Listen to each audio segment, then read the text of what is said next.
ଆପଣ ଜାଣିଛନ୍ତି ଆପଣ ହେଉଛନ୍ତି ଗୋଟେ ମ୍ୟାଗ୍ନେଟ୍। ଆପଣଙ୍କର ପରିସ୍ଥିତି ଏବେ ଯାହା ବି ଅଛି, ଆପଣ ଏବେ ବହୁତ ଖୁସି ଅଛନ୍ତି, ବହୁତ ଆନନ୍ଦରେ ଅଛନ୍ତି, ସୁସ୍ଥରେ ଅଛନ୍ତି, ବହୁତ ଜାଗା ବୁଲୁଛନ୍ତି, ବହୁତ ବଢ଼ିଆ ବଢ଼ିଆ ମଜା କରୁଛନ୍ତି। ତାହେଲେ ଆପଣ ଜାଣିଛନ୍ତି ନା ଆପଣ ହେଉଛନ୍ତି ଗୋଟେ ମ୍ୟାଗ୍ନେଟ୍।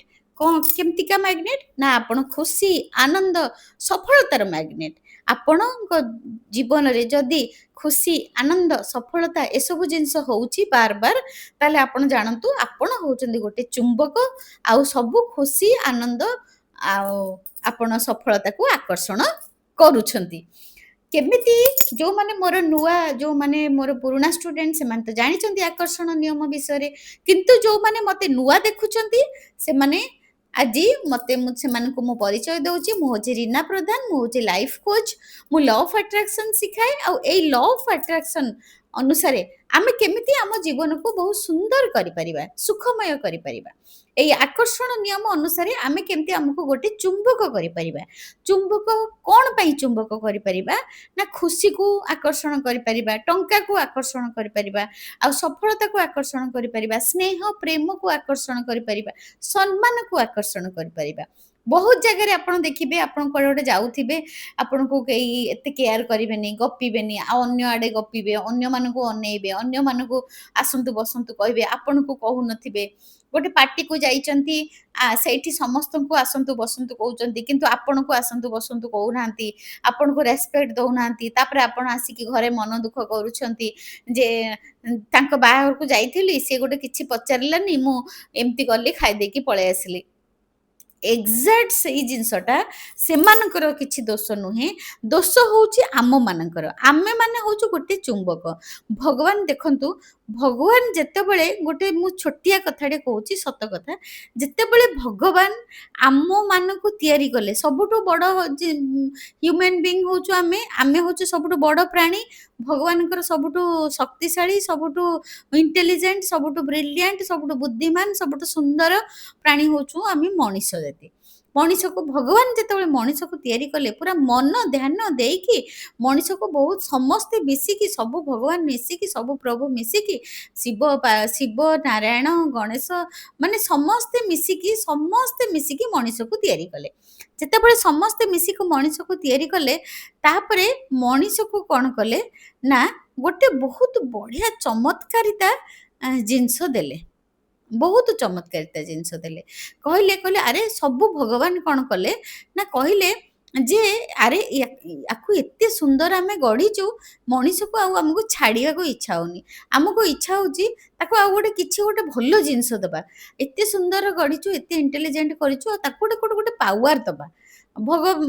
ସବୁ ଭଗବାନ ବସି ମିଟିଂ କଲେ ଯେ ଆମେ ମଣିଷକୁ ଗୋଟେ ପାୱାର ଦେବା। କି ପାୱାର ଦେବା? ଯେମିତି ଗଣେଶଙ୍କୁ ସବୁ ଭଗବାନ ମାନେ ଆଶୀର୍ବାଦ କରିକି ତାଙ୍କୁ ପାୱାର ଦେଲେ, ଭଗବାନଙ୍କ ପାୱାର ଦେଲେ, ଏକ୍ଜାକ୍ଟ ସେମିତି ମଣିଷକୁ ତିଆରି କଲାବେଳେ ସବୁ ଭଗବାନ ମିଶିକି ତାଙ୍କୁ ସେଇ ଭଗବାନଙ୍କ ସେଇ ବ୍ରହ୍ମାଣ୍ଡର ଶକ୍ତିକୁ ତାଙ୍କୁ ଆଶୀର୍ବାଦ କଲେ। ଆଉ ସବୁ ମଣିଷଙ୍କ ଭିତରେ ସେଇ ଭଗବାନଙ୍କର ଶକ୍ତିକୁ ଲୁଚେଇ ଦେଲେ। ତାପରେ ସେଇ ଯେଉଁ ଭଗବାନଙ୍କର ଶକ୍ତିଟା ଯେତେବେଳେ ତାଙ୍କୁ ଦେଲେ, ସେଠୁ କହିଲେ ଆଚ୍ଛା ଏଇ ଯୋଉ ଶକ୍ତିରେ ଆମେ ମଣିଷ ତିଆରି କଲୁ, ସେଇ ଶକ୍ତିଟା ତ ଆମେ ମଣିଷକୁ ଦେଲୁ, ସେଇ ଶକ୍ତିଟାକୁ ମାନେ ସେଇ ଯୋଉ ଶକ୍ତିଟାକୁ ଆମେ କ'ଣ କରିବା, କୋଉଠି ରଖିବା, ମଣିଷର କୋଉ ଜାଗାରେ ରଖିବା ସେ ଶକ୍ତିଟାକୁ? ମଣିଷ ତ ବହୁତ ଚାଲାକ, ଯୋଉଠି ଯାହା ରଖିଲେ ବି ସେ ସବୁଆଡ଼େ ବାହାର କରିଦେବ। ସେ ତ ସବୁ ବାହାର କରିକି ଥୋଇଦେବ, ଆକାଶରେ ଉଡ଼ିକି ନେଇ ଆସିବ, ଚନ୍ଦ୍ରକୁ ପଳେଇକି ନେଇ ଆସିବ, ପାଣିରେ ବୁଡ଼ିକି ନେଇ ଆସିବ। ସେ ସବୁ ମଣିଷକୁ ଏତେ ବୁଦ୍ଧି ଆମେ ଦେଇଛୁ ଯେ ସେ ସବୁ ପକେଇବ। କୋଉଠି ତାକୁ ରଖିବା ଯେ ଆମ ଶକ୍ତିଟା ଯୋଉ ଭଗବାନଙ୍କର ଯୋଉ ଶକ୍ତିଟା ଆମେ ଦେଇଛୁ, ତାକୁ ଏଇ ଚମତ୍କାରିତା ଶକ୍ତି କୋଉଠି ରଖିଲେ ସେଇ ସେଫ୍ ହେଇକି ରହିବ? କୋଉଠି ଭଗବାନ ତାଙ୍କର ଶକ୍ତିଟା କୋଉଠି ରଖିଲେ ନା ମଣିଷର ଭିତରେ ରଖିଲେ। ମଣିଷର ଭିତରେ ରଖିଲେ, ଯୋଉଟା ଅନ୍ତର୍ମନ ବା ଆମର ସବକନସିୟସ୍ ମାଇଣ୍ଡ। ସାଇନ୍ସ କହୁଛି ସବକନସିୟସ୍ ମାଇଣ୍ଡ, ଆଉ ଆମର ସବୁ ବଡ଼ ବଡ଼ ମୁନି ଋଷିମାନେ କହୁଛନ୍ତି ଅନ୍ତର୍ମନ ବା ଅନ୍ତର୍ଯାମୀ। ଅନ୍ତର୍ମନରୁ ଅନ୍ତର୍ଯାମୀ ହେଇଗଲା। କେମିତି ଆମେ ଜାଣିଲେ ଯେ ଅନ୍ତର୍ମନରୁ ଅନ୍ତର୍ଯାମୀ କେମିତି ହେଲା? ଆପଣ ଦେଖିବେ ଆଗରୁ ଯୋଉ ଋଷିମାନେ ସବୁ ଥିଲେ, ଆଜିକାଲି ତ ସାଇନ୍ସ ଡେଭଲପ ହେଇଗଲାଣି। ସବୁ ଦୂରବୀକ୍ଷଣ ଯନ୍ତ୍ରରେ ଜଣା ପଡ଼ିଯାଉଛି। ସେମାନେ ତାପରେ ଚନ୍ଦ୍ର, ମଙ୍ଗଳ ସବୁ ସବୁକୁ ପରୀକ୍ଷା କରି ବାହାର କରିଦେଲେ, ସବୁ ଜାଣିଦେଲେ ଏମିତି ବ୍ରହ୍ମାଣ୍ଡ ଅଛି, ଏମିତି ବହୁତ ବ୍ରହ୍ମାଣ୍ଡ ଅଛି। କିନ୍ତୁ ଆଗରୁ ଲୋକଙ୍କ ପାଖରେ କ'ଣ ଥିଲା? କିନ୍ତୁ ସେମାନେ ତ ସବୁ ଜାଣି ଦଉଥିଲେ। ଆମର ପୋଥି ତିଆରି କରିଦଉଥିଲେ। ଆମର କେବେ କ'ଣ ଓଷା ବାର ପଡ଼ିବ, କେବେ କେବେ ରଥଯାତ୍ରା ପଡ଼ିବ, କେବେ ସବୁ ତ ଜାଣି ଦଉଥିଲେ। କେମିତି କରୁଥିଲେ? ନା, ଏ ଯୋଉ ଜ୍ୟୋତିଷ ବିଜ୍ଞାନ ମାନେ, ସେମାନେ ଯୋଉ ବଡ଼ ବଡ଼ ମୁନି ଋଷିମାନେ କ'ଣ କରୁଥିଲେ? ନା, ସେମାନେ ଧ୍ୟାନରେ ବସୁଥିଲେ। ଘଣ୍ଟା ଘଣ୍ଟା ଧରି ଧ୍ୟାନରେ ବସୁଥିଲେ। ଧ୍ୟାନରେ ବସିବା ଦ୍ୱାରା କ'ଣ ହଉଥିଲା? ନା, ଧ୍ୟାନରେ ବସିବା ଦ୍ୱାରା ତାଙ୍କର ଯୋଉ ଅନ୍ତର୍ମନର ଯୋଉ ପାୱାର ବା ଆମର ଯୋଉ ସବକନସିୟସର ଯୋଉ ପାୱାର, ଯୋଉ ଶକ୍ତି, ସେଇଟା ହଉଛି ବ୍ରହ୍ମାଣ୍ଡର ଶକ୍ତି ବା ଫ୍ରିକ୍ୱେନ୍ସି ସହ ମ୍ୟାଚ୍ କରୁଥିଲା। ଧ୍ୟାନରେ ବସିବା ମାତ୍ରେ ହିଁ ଆମ ବ୍ରେନ୍ ବ୍ରହ୍ମାଣ୍ଡର ବୁଦ୍ଧି ସହିତ, ବ୍ରହ୍ମାଣ୍ଡର ଏନର୍ଜି ସହିତ କନେକ୍ଟ ହେଇଯାଏ। ଆଉ ଆମକୁ ବ୍ରହ୍ମାଣ୍ଡ ଆମକୁ ସବୁ ଭଲ ଭଲ ବୁଦ୍ଧି ଦିଅନ୍ତି। ମେଡିଟେସନ୍ ସେଥିପାଇଁ କୁହନ୍ତି ସବୁ ମେଣ୍ଟର ମାନେ ଯେ ମେଡିଟେସନ୍ ବା ଆମର ମୁନି ଋଷିମାନେ ବି ସବୁ ଘଣ୍ଟା ଘଣ୍ଟା ଧରି ଧ୍ୟାନ କରୁଥିଲେ। ତା ପଛରେ ଗୋଟିଏ କାରଣ ହଉଛି ଯେ ଧ୍ୟାନ ମାଧ୍ୟମରେ ସେ ପ୍ରଭୁଙ୍କୁ ପାଉଥିଲେ ବା ବ୍ରହ୍ମାଣ୍ଡର ଶକ୍ତିକୁ ସେ ପାଉଥିଲେ। ଯାହା ଫଳରେ ସେ ଆଖି ବନ୍ଦ କରିକି ବହି ପଢି ଦଉଥିଲେ। ଯାହା ଫଳରେ ଯେମିତି ବିବେକାନନ୍ଦ ଆଖି ବନ୍ଦ କରିକି ବି ବହି ପଢି ଦଉଥିଲେ, କି ଆଖି ବନ୍ଦ କରିକି କହି ଦଉଥିଲେ କୋଉଠି କ'ଣ ହଉଛି। ସେମିତି କେବଳ ଏଇଟା ଧ୍ୟାନରେ କରିକି ହିଁ ତାଙ୍କ ଶକ୍ତିକୁ ଜାଗ୍ରତ କରିପାରିଥିଲେ। ଏଇ ସବୁ ଜିନିଷ ମୁଁ କ'ଣ ପାଇଁ କହୁଛି? ନା, ଆପଣମାନଙ୍କ ଭିତରେ ଯୋଉ ଶକ୍ତି ଅଛି, ସେ ଶକ୍ତିଟାକୁ ଯଦି ଆପଣ ବ୍ୟବହାର କରିବେ, ତାହେଲେ ଆପଣ ଗୋଟେ ଚୁମ୍ବକ ହେଇପାରିବେ। କେମିତି ଆପଣ ଗୋଟେ ନିଜେ ଚୁମ୍ବକ ହେଇପାରିବେ? ନା, ଆପଣ ତ ଜାଣିଗଲେ ଆପଣଙ୍କ ଭିତରେ ଭଗବାନ ଅଛନ୍ତି। ତା ମାନେ ସବୁଠୁ ଦୁନିଆରେ ବଡ଼ କିଏ? ଆପଣ ହେଲେ ନିଜେ। ସବୁଠୁ ଆପଣଙ୍କୁ ବେଶୀ ଭଲ ପାଇବା ଦରକାର କାହାକୁ? ନା, ଆପଣଙ୍କ ନିଜକୁ। ସବୁଠୁ ବେଶୀ କେୟାର କରିବା କାହାକୁ ଦରକାର? ନା, ଆପଣଙ୍କ ନିଜକୁ। ଯେତେବେଳେ ଆପଣ ନିଜକୁ କେୟାର କରିବେ, ଭଲ ପାଇବେ, ସମ୍ମାନ ଦେବେ, ଆଉ ନିଜକୁ ନିଜ କଥା ବୁଝିବେ, ନିଜର ଯତ୍ନ ନେବେ, ମାନେ ଧ୍ୟାନ କରିବେ, ଏକ୍ସରସାଇଜ। ଧ୍ୟାନ ମାନେ କ'ଣ? ନିଜ ଭିତରକୁ ଦେଖିବା।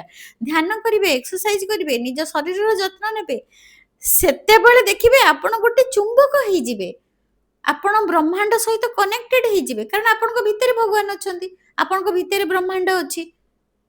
ଆପଣ ତାଙ୍କ ସହିତ କନେକ୍ଟ ଡାଇରେକ୍ଟ ହେଇଗଲେ। ଆଉ ଯେତେବେଳେ ବ୍ରହ୍ମାଣ୍ଡ ସହିତ, ଭଗବାନଙ୍କ ସହିତ ଆପଣ କନେକ୍ଟ ହେଇଯିବେ, ଆପଣ ତ ନିଜେ ଭଗବାନ ହେଇଯିବେ। ଆପଣ ଯାହା ଇଚ୍ଛା କରିବେ ତାହା ପାଇବେ। ଆପଣ କ'ଣ କରିବାକୁ ପଡ଼ିବ? ସେଥିପାଇଁ କ'ଣ କରିବାକୁ ପଡ଼ିବ? ନା, ସବୁବେଳେ ନିଜ ପାଇଁ ଧନ୍ୟବାଦ କରନ୍ତୁ ପରମାତ୍ମାଙ୍କୁ। ଆପଣ ସବୁବେଳେ ଦିନରେ 2-3 ଥର, ବେଶୀ ନାହିଁ, 10 ମିନିଟ୍ ଲେଖା ବସନ୍ତୁ। 10 ମିନିଟ୍ ଲେଖା ଶାନ୍ତ ହେଇ ବସନ୍ତୁ, ପୁରା ମେଡିଟେସନ୍ ମୋଡରେ ବସନ୍ତୁ। ମୁନି ଋଷିମାନେ ଘଣ୍ଟା ଘଣ୍ଟା ଧରି ମେଡିଟେସନ୍ କରୁଥିଲେ। ଆପଣଙ୍କୁ ଘଣ୍ଟା ଘଣ୍ଟା କରିବା ଦରକାର ନାହିଁ। 10 ମିନିଟ୍ ଲେଖା ବସନ୍ତୁ। 10 ମିନିଟ୍ ଦିନରେ ନୂଆ 3 ଥର ବସନ୍ତୁ। ସକାଳେ 10 ମିନିଟ୍, ଖରାବେଳେ 10 ମିନିଟ୍, ରାତିରେ 10 ମିନିଟ୍। 10 ମିନିଟ୍ ଲେଖା ଶାନ୍ତ ହେଇକି ବସନ୍ତୁ। ପୁରା ଧୀର ହୁଅନ୍ତୁ, ଶାନ୍ତ ହୁଅନ୍ତୁ, ଧୀର ହୁଅନ୍ତୁ, ଶାନ୍ତ ହୁଅନ୍ତୁ। ତାପରେ ଯେତେବେଳେ ପୁରା ଧୀର ହେଇକି ଶାନ୍ତ ହେଇଯିବେ 10 ମିନିଟ୍ ପରେ, ଆପଣ କ'ଣ କରିବେ? ନା, ନିଜ ଛାତି ଉପରେ ହାତ ରଖିକି, ନିଜ ଛାତି ଉପରେ ହାତ ରଖିକି କହିବେ, I love myself, I love myself, I love myself. ମୁଁ ବହୁତ ଖୁସି, ମୁଁ ମୋ ନିଜକୁ ବହୁତ ଭଲ ପାଏ। ମୁଁ ବହୁତ ଖୁସି, ମୁଁ ମୋ ନିଜକୁ ବହୁତ ଭଲ ପାଏ। ମୁଁ ବହୁତ ଖୁସି, ମୁଁ ମୋ ନିଜକୁ ବହୁତ ଭଲ ପାଏ। ମୁଁ ବହୁତ ଖୁସି, ମୁଁ ମୋ ନିଜକୁ ବହୁତ ଭଲ ପାଏ। ମୁଁ ବହୁତ ଖୁସି, ମୁଁ ମୋ ନିଜକୁ ବହୁତ ଭଲ ପାଏ। ମୁଁ ବହୁତ ଖୁସି, ମୁଁ ମୋ ନିଜକୁ ବହୁତ ଭଲ ପାଏ। I am happy, I love myself, I am happy, I love myself. ଏମିତି ଆପଣ 10 ମିନିଟ୍ ଶାନ୍ତ ହେଇକି ବସିଲା ପରେ ଆପଣ 5 ମିନିଟ୍ କେବଳ ଚାଣ୍ଟିଂ କରନ୍ତୁ। ନିଜକୁ ଭଲ ପାଇବା ପାଇଁ ଚାଣ୍ଟିଂ କରନ୍ତୁ। କାହିଁକି? ନା, ଆମ ଭିତରେ ଅନ୍ତର ଆତ୍ମାରେ ଅଛନ୍ତି ଅନ୍ତର୍ଯାମୀ। ତାଙ୍କୁ ଆପଣ ପ୍ରେମ କରିବେ, ତାଙ୍କୁ ହିଁ ଲଭ୍ କରିବେ। ସେଇ ଯୋଉ ଟିକିଏ ଉର୍ଜା ଅଛି ନା, ସେ ପଳେଇଲେ ଆମେ ମରିଯିବା। ତାମାନେ ତାଙ୍କୁ ଆମେ ଭଲ ପାଇବା ଦରକାର। ଯେତେବେଳେ ଆପଣ ଆପଣଙ୍କ ନିଜ ସହିତ କନେକ୍ଟ ହେବେ, ଆପଣଙ୍କ I am I am being of light. I am being of light. I am being of light. ମାନେ ଆ ମାନେ କ'ଣ ନା being ମାନେ ପ୍ରାଣୀ, light ମାନେ ଜ୍ୟୋତିର୍ମୟ। ମୁଁ ହେଉଛି ଜ୍ୟୋତିର୍ମୟ ପ୍ରାଣୀ। ଓଡ଼ିଆରେ କହିଲେ ମୁଁ ହେଉଛି ଜ୍ୟୋତିର୍ମୟ ପ୍ରାଣୀ। ମୁଁ ହେଉଛି ଜ୍ୟୋତିର୍ମୟ ପ୍ରାଣୀ। ଜ୍ୟୋତି ମାନେ ଯେଉଁ ବ୍ରହ୍ମାଣ୍ଡର ଜ୍ୟୋତି, ଯେଉଁ ବଡ଼ ଲାଇଟ୍, ବଡ଼ ଏନର୍ଜି, ବଡ଼ ଶକ୍ତି, ସୁପ୍ରିମ୍ ପାୱାର, ଅନନ୍ତ ଶକ୍ତି, ବ୍ରହ୍ମାଣ୍ଡର ଶକ୍ତି, ଭଗବାନଙ୍କର ଶକ୍ତି, ସେଇଟା ହେଉଛି ଲାଇଟ୍। ଆଉ ବିଙ୍ଗ ହେଉଛି ମଣିଷ, ପ୍ରାଣୀ। ପ୍ରାଣୀକୁ ବିଙ୍ଗ କହନ୍ତି, ପ୍ରାଣୀ ଜଗତକୁ ବିଙ୍ଗ କହନ୍ତି। I am being of light. ମା ମୁଁ ସେଇ ଜ୍ୟୋତିର ହେଉଛି ପ୍ରାଣୀ। ବୁଝିହେଲା? ତାହେଲେ ଆମେ କ'ଣ କରିବା? ଆଇ ଆମ୍ ବିଙ୍ଗ ଅଫ୍ ଲାଇଟ୍କୁ ଆମେ ଲଭ୍ କରିବା। I love my self. ଦିନରେ 3 ଥର 10 ମିନିଟ୍ ଲେଖା ଶାନ୍ତ ହେଇ ବସିବେ, ନିଜକୁ କେବଳ ଭଲ ପାଇବେ, କାରଣ I am being of light. ମୁଁ ଜ୍ୟୋତିର୍ମୟ ପ୍ରାଣୀ ଅଟେ। Thank you so much. କରିକି ଗୋଟେ ସପ୍ତାହ ଦେଖନ୍ତୁ, ଆଉ ତାପରେ ମୋତେ ରେଜଲ୍ଟ କହିବେ। ଆଉ ଯଦି ବି ଯେଉଁମାନେ ବି ମୋତେ ଏଇ ମୋ ଭିଡ଼ିଓ ଦେଖିକି ନିଜକୁ ଭାବୁଛନ୍ତି ଯେ I am being of light, ଆପଣ କନଫର୍ମ ହେଇସାରିଲେଣି ଯେ I am A being of light, ତାହେଲେ ମୋତେ କମେଣ୍ଟରେ ଲେଖିକି ଜଣେଇବେ, ଗୁରୁମା I am being of light, I am being of light. ମୁଁ ଜ୍ୟୋତିର୍ମୟ ପ୍ରାଣୀ ଅଟେ, ମୁଁ ଜ୍ୟୋତିର୍ମୟ ପ୍ରାଣୀ ଅଟେ। ମୋତେ କମେଣ୍ଟରେ ଲେଖିକି ଜଣେଇବେ। Thank you so much. God bless you. God bless you. God bless you.